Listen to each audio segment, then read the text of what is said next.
Con este debate sobre uno de los temas más polémicos de la filosofía, que si bien es la existencia de Dios, y este constituido como el segundo enigma de la filosofía, después de la cosmología y luego la antropología.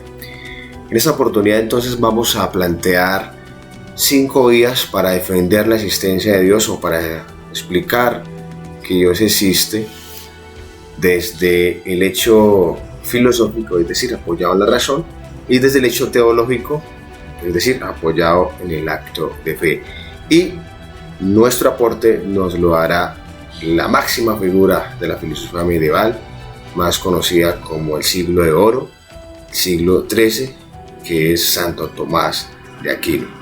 Y más adelante, en otra oportunidad, estudiaremos a San Agustín de Hipona. Quiero plantearles entonces y darles en contexto el siguiente punto de partida o situación polémica o planteamiento del problema. Con toda certeza sos cristiano, en cualquiera de las líneas, católicos, de los mormones, del movimiento mundial de Bethesda. Bueno, sé que es cristiano. En nuestro contexto no hay ni musulmanes, aquí no hay budistas, quizás judíos, o si somos judíos pues también venimos de la misma esencia, de modo que podemos hablar en un solo lenguaje. Entonces la pregunta es, si sos cristiano o si sos católico, ¿por qué? ¿Y para qué? ¿Acaso es la última verdad? Y les planteo acá esta famosa frase en la teología: ojo con la fe de Carbonero. ¿Y qué es eso? Que es creer por creer sin tener un argumento fundamental desde el plano filosófico y teológico en el cual se sustenta y se apoya su fe. Dicho en otras palabras, el dogmatismo, que bien lo critican los científicos, que es dar las cosas por hecho. Sí, porque sí, no, porque no, pero sin tener un argumento válido que sostenga ese modo de creer o de pensar. Ojo, reflexionemos eso. Si usted cree en Dios, en el cristianismo, ¿por qué lo hace? ¿Porque se lo enseñó su papá, su abuelo, su bisabuelo, su tatarabuelo? Es decir, por la tradición, porque se lo enseñó su profesora, su pastor, su sacerdote, su párroco. ¿Por qué cree? ¿Por tradición? ¿Por legado? ¿Por costumbre? ¿Por cultura? Pensemos en eso. Eso se llama fe de Carbonero, creer por creer. Entonces, yo los animo a que nuestra fe esté fundamentada, esté fortalecida con argumentos fuertes que sostengan nuestro modo de creer, de pensar y de actuar. No porque otros lo hacen, porque eso se llama condicionamiento social, ni porque otros lo dicen. Entonces, vamos a plantear el problema.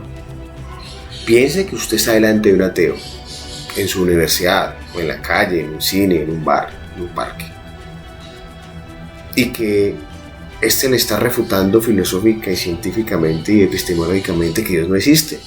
Usted va a defender a Dios. Si bien es cierto, los seres humanos tenemos defensores, como son los abogados, como son las altas cortes, las ONGs, como son las organizaciones. Hasta los animales tienen quien los defienda, los ambientalistas, las plantas. Pero ¿quién defiende a Dios? Por ahí hay una película muy hermosa que se llama Dios no ha muerto. Justamente se da este contexto entre un profesor ateo y un alumno. Entonces, ahí está el problema. ¿Quién defiende a Dios? Entonces le quiero plantear esa idea. Defiende a Dios. ¿Cómo? No sé. Desde el acto de fe, cualquiera lo hace. Sí, porque así lo dice la Biblia. Sí, porque me lo enseñó mi papá. Pero ven, explícame eso con argumentos fuertes. Ya cambia el paradigma. De modo que lo articularemos desde 2 ángulos, esta defensa de Dios. Desde el plano teológico, que es la fe, y desde el plano racional. Teniendo en cuenta acá el punto de partida de la filosofía medieval, que es entender para creer y creer para entender. Recordemos esta premisa, que la fe llega hasta una parte para explicar los fenómenos, pero queda corta. Luego ahí le ayuda a la razón, la fe se apoya en la razón, o viceversa. La razón intenta explicar las cosas, los fenómenos, si llegas a una parte, pero queda corta. Y ahí la complementa o se apoya el hecho de la fe. Bueno, sin más preámbulo, teniendo claro esta contextualización, esta introducción, empecemos con esta pregunta. ¿Existe Dios? Y si existe, ¿quién lo ha visto? ¿Cuál es su materia? ¿Cuál es su partícula? O si alguien fue al cielo, ¿pudo volver y traernos una muestra? ¿Alguien lo ha visto? ¿Alguien lo ha percibido? ¿Alguien lo ha escuchado? ¿Alguien lo ha tocado?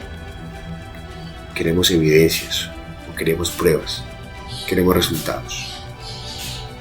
Tomás de Aquino, desde el hecho filosófico y teológico, dice que todas las verdades reveladas, todo lo que está en el cosmos, todo lo que está alrededor, la perfección del mundo, la belleza de los animales, de las plantas, la belleza de los seres humanos, su perfección, es porque en ella respira la presencia de Dios. Aquella causa primera encausada que lo moldeó, que lo creó, que lo gestó con sus manos. De modo que no es un hecho que se pueda explicar científicamente. Partamos de ahí, porque la ciencia todo lo quiere comprobar y demostrar en un laboratorio. De ahí que en la NASA no se puede explicar a Dios. De modo que desde el hecho filosófico y teológico para explicar a Dios se usa desde el plano racional y desde el plano de la fe, claro está, y desde el plano empírico, es decir, desde la demostración a posteriori. A posteriori quiere decir que es aquello que usted puede observar y corroborar con los sentidos, lo que está alrededor. Santo Tomás de Aquino no hace ningún tipo de proceso científico. De hecho, en el momento pues no se podía hacer. Santo Tomás de Aquino no quiere explicar a Dios desde la totalidad del mundo de las ideas, como de pronto lo hablaba Platón en la antigüedad, de un mundo por allá elevado, de un mundo sobrenatural, de un mundo inteligible, y que esto es una copia, una imitación de esa realidad en la que no vemos, pero sabemos que está. Tomás de Aquino no parte desde es que es el cielo y aquí está la tierra y es que Dios está allá, es el Todopoderoso, no. Tomás de Aquino, muy sabio en su saber entender, parte desde la misma realidad de los seres contingentes, es decir, de lo que usted y yo observamos, lo que está al lado, es decir, la creación, todo lo que está al lado. Y a partir de allí, de estos seres, los que tienen vida, y a partir de los entes, Tomás de Aquino empieza a replantear 5 vías para explicar y entender a Dios, es decir, a demostrar la existencia de Dios a partir de lo que está, no es otra cosa. Primer vía, el famoso motor inmóvil, que en su autoría original no es de Tomás de Aquino, es de Aristóteles. Tomás de Aquino, como fiel seguidor de las ideas aristotélicas, que las toma y las cristianiza, él va a decir que todo proviene de un motor que mueve todo el orden, todo el cosmos, pero que este motor no es movido por nadie. Levanto este libro. ¿Quién levantó el libro? Mi mano. ¿Quién levantó mi mano? El brazo. ¿Quién levantó el brazo? El tronco. ¿Quién levantó el tronco? El cerebro. ¿Quién le dio la orden al cerebro? Mi inteligencia. ¿Quién me dio la inteligencia? Mi voluntad. ¿Y quién me dio mi voluntad? No sé. ¿Qué quiere decir? Que todos los movimientos que hay en el orden cósmico, toda la relatividad de las cosas, todo lo cíclico está movido por algo. Si yo cojo y le meto una patada al balón, el balón se va rodando. No porque él quiso, sino porque el pie lo impulsó. Pero ¿quién impulsó el pie? Una pierna. ¿Y quién impulsó la pierna? Mi tronco. ¿Y quién impulsó el tronco? Mi inteligencia, mi voluntad. Pero ¿quién me mueve a mí entonces? Y yo les pongo acá el ejemplo de este carro. Las llantas se mueven, subiendo esta loma. Está en la cima. Pero ¿quién movió las llantas?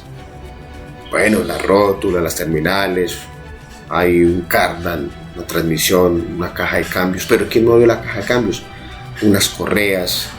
¿Y quién movió las correas? Unos piñones. ¿Quién movió el piñón? Un motor. ¿Quién movió el motor? El combustible y la energía. ¿Y quién movió eso para que empezara a funcionar? Una descarga eléctrica. ¿Y quién movió el carro? Una cabrilla y unos pedales. ¿Y quién movió eso? Pues unas manos y unos pies.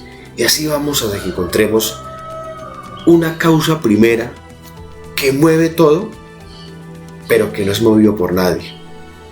Esa causa primera se llama Dios. Es decir, Dios es el motor inmóvil, el primer motor, quien prendió, como dicen los costeños, esta joda en el Génesis, y que eso empezó a funcionar y que no dejaba de parar, pero que Él no es movido por nadie.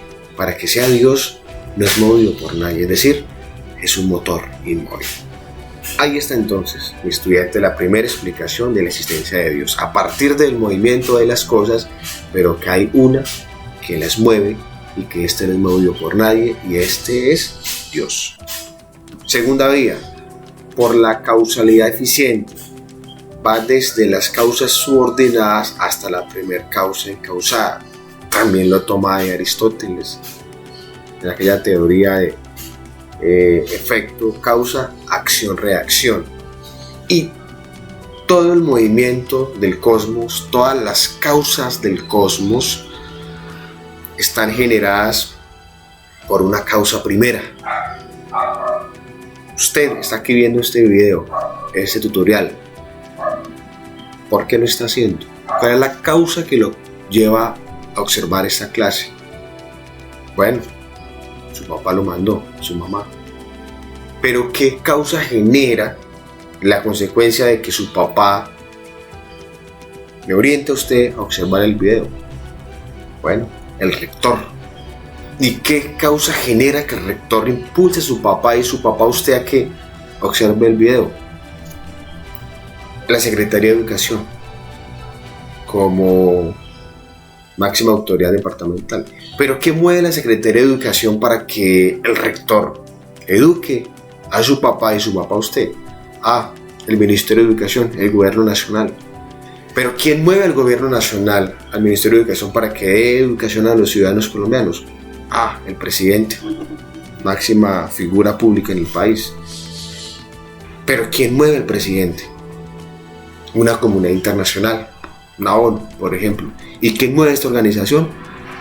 Bueno, entonces en ese orden de ideas de la causa-efecto, o lo que se entiende en física como la acción-reacción, como cuando usted patea el balón, hay algo que está causando toda esta reacción, toda esta acción, y que esa causa es incausada. Quiere decir que esa causa antes nadie le está dando esa reacción, y esa causa, Tomás de Aquino dice, es Dios. ¿Listo? Como que es una cadena, como que es un ciclo. ¿Y qué permite que un ciclo lleve a otro ciclo? Pues otro ciclo, como una espiral. Como cuando usted ve, por ejemplo, un caño, un río. ¿Qué hace que se lleve las rocas y las piedras? Pues otras que más atrás están. Va empujando todo eso. Pero llega una parte en que hay algo que mueve todo, pero que esto no es movido por nadie. Y ese se llama Dios. Tercer momento, por la contingencia de los seres.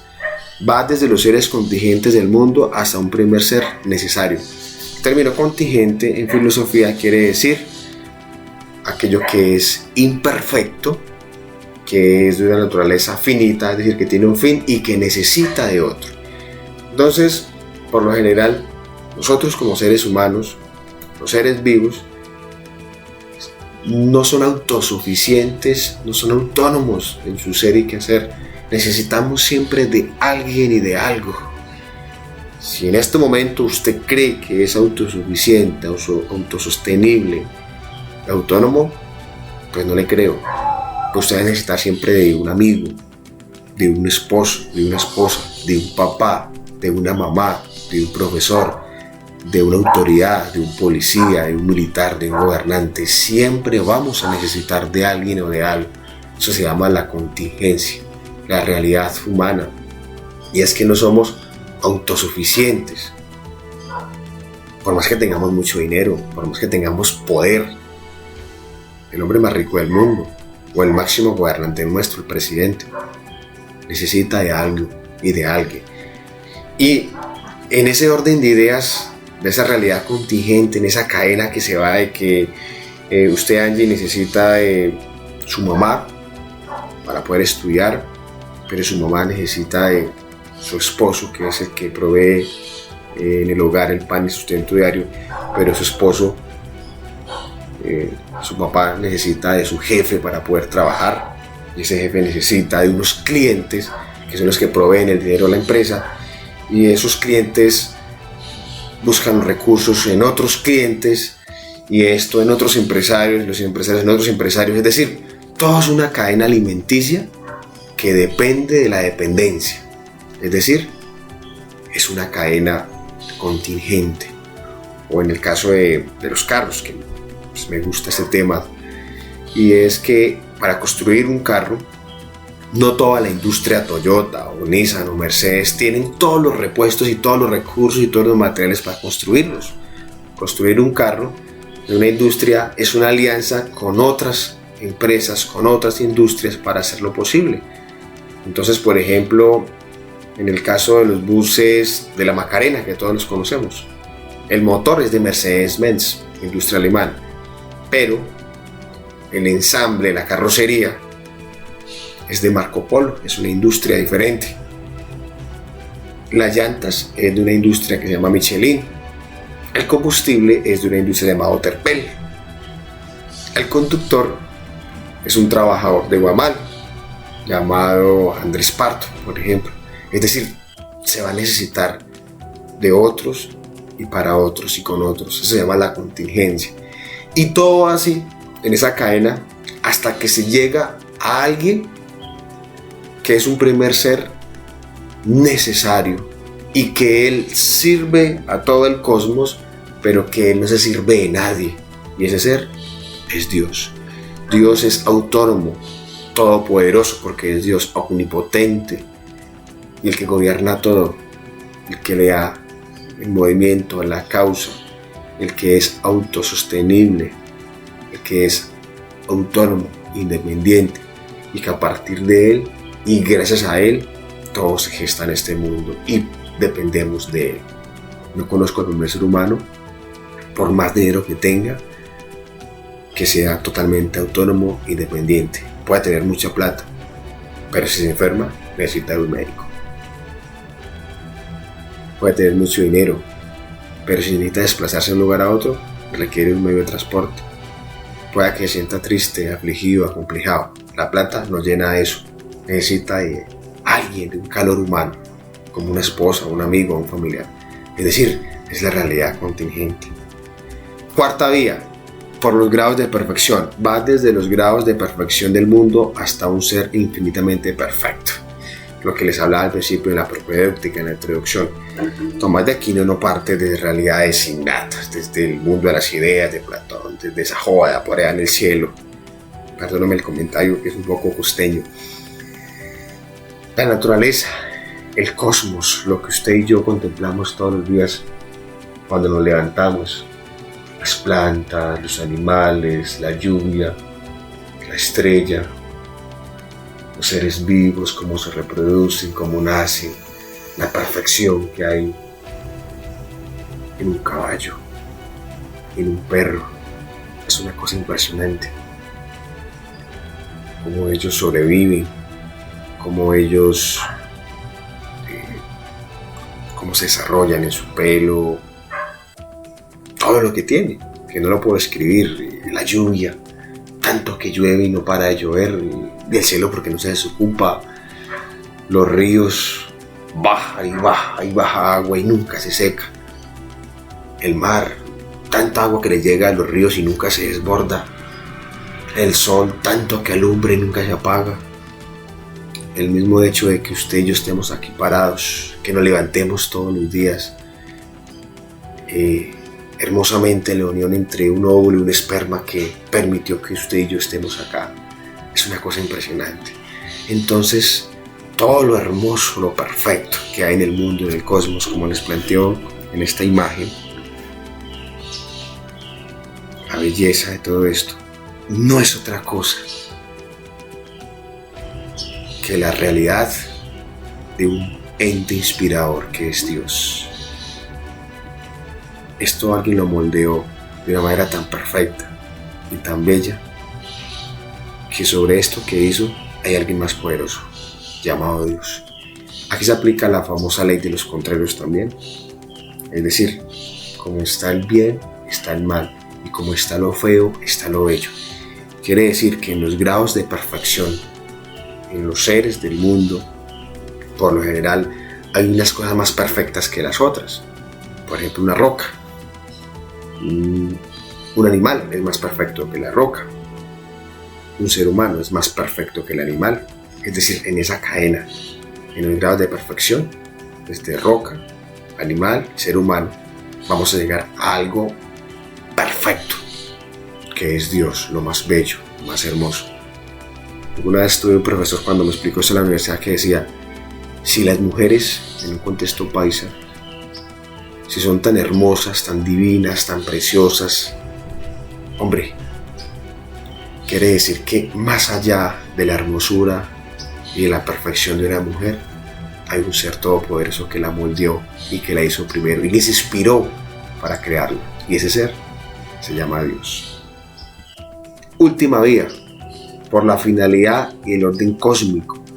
Va desde el orden y la finalidad del mundo hasta una primera inteligencia ordenadora. Todo el cosmos, todo el orden, todo el mundo está tan hecho y tan diseñado de una manera tan perfecta que todo está sincronizado para que gire, lo que se conoce como relatividad, como rotación, como traslación, bueno, todo lo que usted ve, lo que le explicaba hace un momento de los animales, de la lluvia, de las cascadas, de los ríos, todo es tan perfecto que los animales no requieren techo, que los árboles no requieren quien los cuide, quien los proteja y quien los abrigue. Todo es tan perfecto que la cría de un animal no requiere un hospital y una clínica. Todo es tan perfecto que el instinto de un bebé o de un cachorro entiende que la teta es para tomar leche. Todo es tan perfecto que el instinto materno está para proteger y cuidar al cachorro o a la cría. Y nadie se lo enseña, eso sale así dentro de la perfección de la naturaleza. Todo es tan perfecto que el pez necesita estar dentro del agua para poderse mover y para poder respirar. Esa perfección, ese orden de las cosas, hace que lleve a Tomás de Aquino a pensar que hay un cerebro primordial que es el que lo ordena todo. Y ese ser se llama Dios. Los seres humanos somos la criatura o el animal más desarrollado y el más querido, el más amado por Dios. Pero no podemos ordenar este mundo. El presidente más poderoso del mundo, en la potencia más poderosa del mundo, que es Estados Unidos, él no puede controlar lo que pasa en esta cascada, él no puede desviarla, él no puede decirle devuélvase, o en lo que pasa en cualquier otra parte del mundo. Eso solamente le corresponde a Dios. Los seres humanos somos poderosos y tenemos la bomba atómica y podemos volar el mundo, entre comillas, pero no podemos darle orden a todo. Pero el que sí puede se llama Dios. Conclusión, o a grosso modo, Dios es el ser. Solo por comparaciones, solo por analogía, decimos que todo lo que Él creó, o sea, los entes tienen ser porque han recibido de Dios todo lo que son, su esencia, existencia. Mis estudiantes, todo lo que percibimos alrededor en la experiencia posterior, es decir, lo que comprobamos a través de los sentidos, es lo que nos lleva a comprender, a esa majestuosidad, a ese Todopoderoso. En esta relación, en esta comparación, esos grados de perfección, aquí no buscamos a Dios desde algo sublime, desde algo todopoderoso, desde algo que no se ve. En el mismo mundo, en la misma creación, en el mismo cosmos, en la contemplación de una criatura, de lo bello del cielo, de la tierra, de los caños, de los ríos, ahí estamos contemplando a Dios. El ser, o sea, Dios, origen y causa de todo, quien inició, quien prendió esta máquina y que no la ha apagado y no la apagará. Es necesario, tuvo que existir y existirá siempre. Dios, antes de la creación ya estaba y seguirá existiendo. Tiene todas las perfecciones en grado infinito, lo que les contaba de mi profesor de la universidad cuando hablaba de las mujeres. Si son bellas y hermosas, en mi concepto de varón, y usted de mujer, pues será lo contrario. Quiere decir que más allá de la belleza, de lo bonito, de lo lindo, de lo bello, es porque hay algo más precioso. No tiene composición, acto y potencia. ¿Qué quiere decir esto? Que Dios no tiene acción ni reacción. Dios no es causa ni es efecto. Dios no es ni Génesis ni Apocalipsis. Dios no es origen y fin. Quiere decir que Dios lo es todo. Todo. Quienes tenemos acción, reacción, causa, efecto, pues somos nosotros los de las realidades contingentes, como por ejemplo nacer y morir, como pegar el balón, queda movimiento y luego se detiene. No, Dios lo es todo. Es inmutable, que quiere decir que Dios no cambia. Dios es un eterno presente. Para Dios el tiempo no existe, el cronos no existe. Ni el día, ni la noche, ni el tiempo, ni la hora, ni las 4, ni las 5. Para Dios no existe las 2 de la tarde. Ni existe el 31, ni el 24, ni el año viejo, ni el año nuevo. No, para Dios todo es un eterno presente. Es un eterno omnipotente. ¿Por qué? Porque Él es dueño de todo. Y para Él, todo es todo. Esa es entonces la posición de Santo Tomás de Aquino sobre la existencia de Dios en estas 5 días. Nos encontraremos en otra oportunidad para dialogar y para reflexionar la argumentación que nos da San Agustín de Hipona. Por ahora es lo de Tomás de Aquino. Nos encontramos en Zoom. Allí continuaremos abordando sobre estas ideas y los invito a que consulten otras fuentes y que continúen trabajando en Classroom. Y nota, véase la película Dios no está muerto, la encuentra en Netflix o la encuentra gratis en YouTube para entender hermosamente este misterio. Y bueno, la pregunta, ¿existe Dios o no existe Dios? ¿Qué dice? ¿Quién defiende a Dios? Ahora sí, ¿qué pensará el científico? Muchas gracias.